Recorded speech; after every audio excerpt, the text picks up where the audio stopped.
Hey guys, today we're going to go over what's on my daughter's shelf. Some of these, or a lot of these I actually made. All you need is a printer and a laminator, and you can go ahead and make some of these Montessori materials for your child. So these slots here are practical life activities.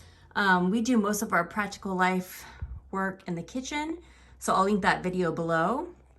But this is a little turkey. This works on fine motor skills, little feathers, and she just puts the feathers on the turkey. This is just a little sorting activity with tweezers. Oh, this is not supposed to be here. This is a sorting activity with tweezers. I actually got this from a little kit on Etsy that I'm going to be doing another video on shortly. This is just a geo board. I got this on Amazon. I can link this. You just make different shapes. I won't be able to do it one-handed, but you make different shapes, different designs, so that's really fun. Right, here we have our knobbed cylinders. These are miniature knobbed cylinders. They only have 5. The original Montessori work has 10, but these were really affordable on Amazon. I'll link those below. On 2 at a time. These 2 work on height and diameter. That is the skill. And then the third one works on diameter, but the height is the same. The fourth one works on height and the diameter is the same.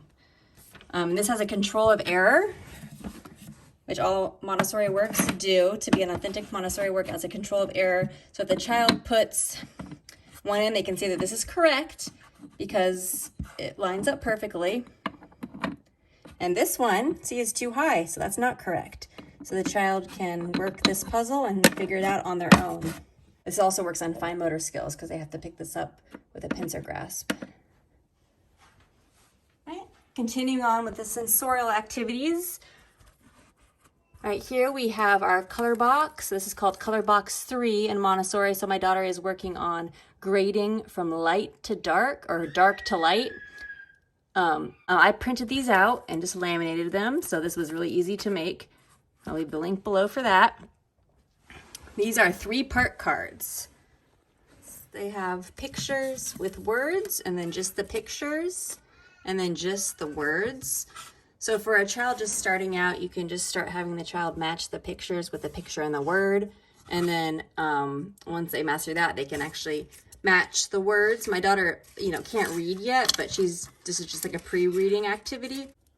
Continuing on with the language area is sandpaper letters. So I got these off Amazon. They are in print, and then she'll learn cursive if she goes back to a Montessori school if I go back to work.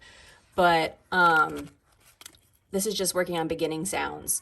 So she'll just say the word tomato, and then she puts it with the t sound. So this is teaching phonetics. She knows all of these sounds.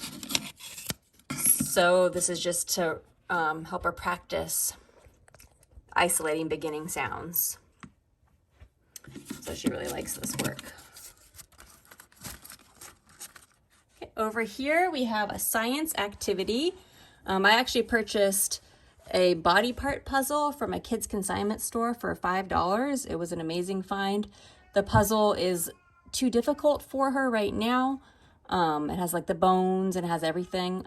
So I'm gonna keep that for later, but I'm just teaching her the names of our organs. And then I'll probably do bones next. And then when she gets a bit older, she can put them all together.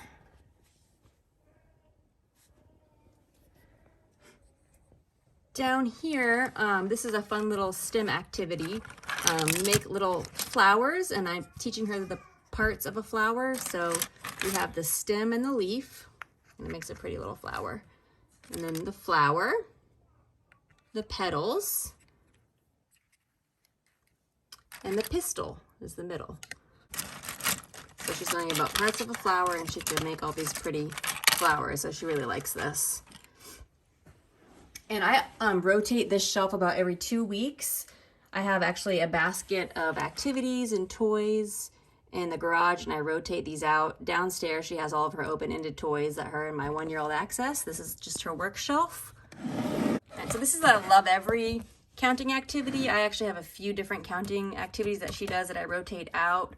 She's working on being able to recognize numbers and knowing that this is a 7 when she sees it.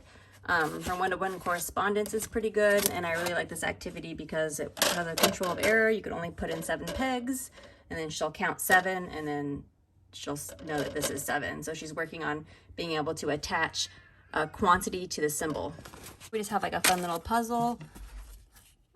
She just has to make these different pictures with the pieces she has in here. I got that off Amazon. And this is our geography area. And so she's learning about where the name of the continents and where they go. So this is just a little map that she lays out, and she will put the continents where they go, and you know, she's still working on that. North and south. South. America, you're up and 8. Africa, Australia, and Antarctica too. Now we're through. Good for you. Yeah, and then a little bookshelf there. So those are the activities that I have on the shelf right now. It changes every 2 weeks, so keep an eye out for an updated video in a couple weeks. Thanks for watching. Bye.